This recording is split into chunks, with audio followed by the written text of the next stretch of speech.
Hi, I'm Charmaine Shepherd, and I'm joined by Marisa Matos, who we're going to be talking today about exercise and hormones, Yeah.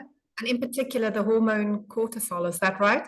Yes. Very interesting topic. I've had this conversation with um, a few of my clients this week. So thank you very much for putting this together, Charmaine. I think it's important for especially females to understand how exercise impacts our hormones because it does impact us a little bit differently to men.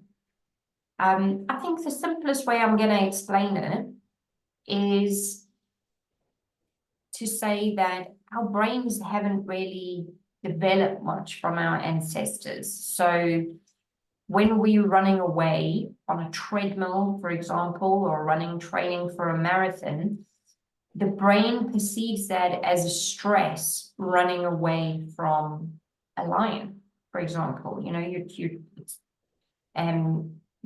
trying to run away to save your life. And so what it does at that point is it spikes your cortisol levels. And not only that, it also, does impact digestion because all the blood is moving away into the peripheries, into our legs, into our arms to give us more nutrients and blood to the muscle. But the thing I really want to emphasize today is that you do get this cortisol spike, okay? Because you're in fight or flight. Your brain thinks you're in fight or flight, you're running away for your life. So you're saying that we're programmed, really, our nervous systems are programmed to perceive that running as a threat, really. So because in the past, we would only really have run if we were having to get away from something, yeah? Absolutely, absolutely. Now, it's not a problem, short spurts of exercise like that at the right time of the month. We increase our cortisol, and as long as it comes back down, we're okay. That's what we call hormesis. It's we put some stress on our body, and our body then adapts. That's how it gets stronger.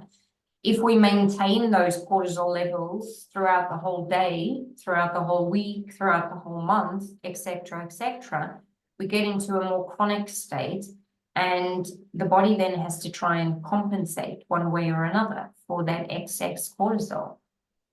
One of the ways it does that is puts fat on around our middle so that we can,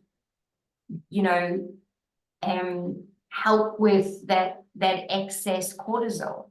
And a lot of women I hear from women, they say, oh, I eat really well, I run on the treadmill every day, but I just can't lose this weight. And then they're running on the treadmill, they're going to a stressful job, and then they're going home and they're running around looking after the kids, and the stress is just constant. They don't come down from it.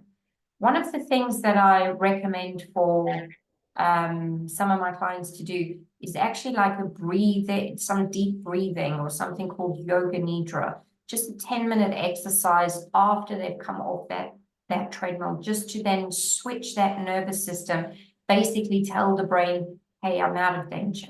I don't need that cortisol anymore. I'm okay. And even periodically through the day to do that, just to make sure that they're keeping their nervous system in check. And another good exercise practice is to actually do that, or some alternate nostril breathing before eating as well, so that your body knows that you're in a good state, calm state, and that blood flow is going to the digestive tract so that you digest your food better. Because the opposite of fight and flight is rest and digest, right? Exactly. So in order for your body to be able to digest, it needs to switch off those stress elements, right? Absolutely. You never want to eat on the run. You never want to eat when you're stressed. You certainly don't want to eat while you're watching the news.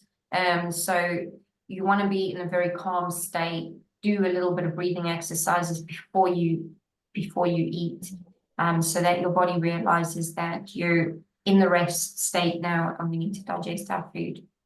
So what you're saying is that running isn't bad for us, but you need to be able to offset some of the cortisol that's created by running.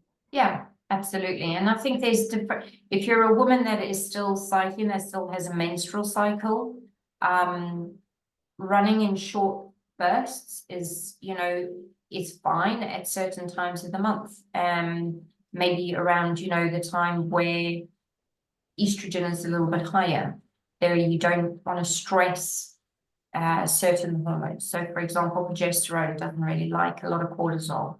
So, you know, you want to try and do more calming exercises around that time, more yoga, more stretching, that type of thing.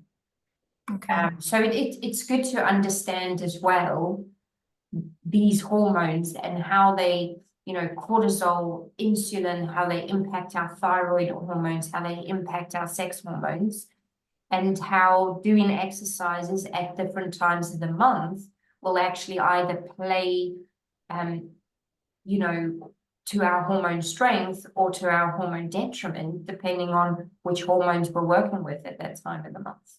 And we were talking earlier on about how, you know, a lot of women aren't aware of this kind of cycling that goes on in the body in the month. I mean, we're all aware of having our menstrual cycles, but not really aware of how to work with these cycles. And it's really something we should be teaching young women. But I mean, a lot of women are getting to perimenopause and then finding it's quite tricky. So, you know, we are actively working to put together some content and training for women on learning how to understand these cycles in your bodies. And I think especially for young women, this is important. So that you know, you understand really what your body's doing.